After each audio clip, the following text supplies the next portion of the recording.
এই হলুদ খামগুলো আপনাদের কার কার কাছে পরিচিত বলুন তো? আসসালামু আলাইকুম, কেমন আছেন সবাই? আশা করছি আল্লাহর অশেষ রহমতে সবাই ভালো এবং সুস্থ আছেন।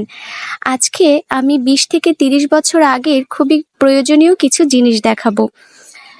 80 বা 19 শতকের দিকে যেসব জিনিস ছিল আমাদের কাছে খুবই প্রয়োজনীয়, এখন একবিংশ শতাব্দীতে এসে সবকিছুই কিন্তু কালের গর্ভে বিলীন হয়ে গিয়েছে।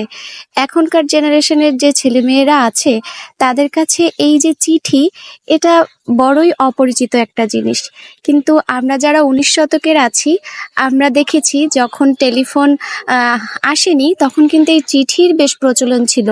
ইভেন চিঠিই ছিল যোগাযোগের একমাত্র মাধ্যম।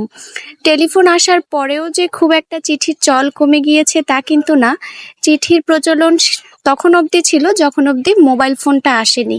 মোবাইল ফোন হওয়ার পর থেকে আস্তে আস্তে চিঠির প্রচলন কমে গিয়েছে, আর এখন এই ইন্টারনেট সোশ্যাল মিডিয়ার যুগে চিঠি নামক জিনিসটা তো বড়ই অপরিচিত সবার কাছে। তো এইটা ছিল আমার ভাইয়ার স্টুডেন্ট লাইফের ট্রাঙ্ক। সেটা খুলতেই বেরিয়ে আসলো এই অমূল্য সম্পদগুলো। এখানে দেখতেই পাচ্ছেন আমার ভাইয়ার নামে কিছু চিঠি এসেছে সেইগুলো। আর ভাইয়া যেহেতু রাজশাহী ভার্সিটিতে পড়াশোনা করেছে, এখানে সেই রাজশাহী ইউনিভার্সিটিরও কিছু কিছু জিনিসপত্র দেখছিলাম। ভাইয়া এখন বরিশাল মহিলা কলেজে আছে, উনি 29তম BCS ক্যাডার।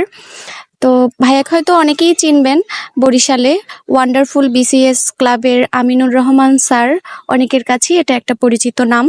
তো এই যে ভাইয়ার আহসানুল্লাহ কলেজেরও কিছু পরিচয়পত্র, তারপরে কিছু চিঠি, কিছু অনেক আগের ওই যে ক্যামেরায় ছবি তুললে যে এইগুলা আসতো, ওগুলাকে যে কি বলে আমি এই মুহূর্তে ভুলে গিয়েছি। আর অনেকগুলা চিঠি, এগুলো পেয়েছিলাম ভাইয়ার স্টুডেন্ট লাইফের ট্রাঙ্কের মধ্যে। আসলে সময়ের সাথে সাথে সবকিছুর গুরুত্বই যেন আস্তে আস্তে কমতে থাকে। একসময় এই জিনিসগুলোই হয়তো ভাইয়ার কাছে ছিল অনেক মূল্যবান, আর আজকে এগুলো সোনালী অতীত হিসেবেই রয়ে গিয়েছে। এই 20 থেকে 30 বছরের মধ্যেই আমাদের যুগটা যেন অনেক বেশি পরিবর্তন হয়ে গিয়েছে। সবকিছুই খুব যান্ত্রিক হয়ে গিয়েছে। আমরা যখন ছোট ছিলাম, এই যে হারিকেন, ঢেকির শব্দ, তারপর নাঙল, এগুলো কিন্তু খুবই পরিচিত ছিল, চিঠি। কিন্তু এগুলোর ব্যবহার এখন আর নেই বললেই চলে। আমরা সবাই আধুনিক হয়ে গিয়েছি, যান্ত্রিক হয়ে গিয়েছি। আর আমি মনে করি আমাদের আবেগও অনেকটা কিন্তু কমে এসেছে। তো যাই হোক, আজকে এই পর্যন্তই। ইনশাল্লাহ দেখা হয়ে যাবে নেক্সট ব্লগে। সবাই ভালো থাকবেন। আর হ্যাঁ, আমার ভাইয়া বর্তমানে একটু অসুস্থ, সবাই আমার ভাইটার জন্য একটু দোয়া করবেন।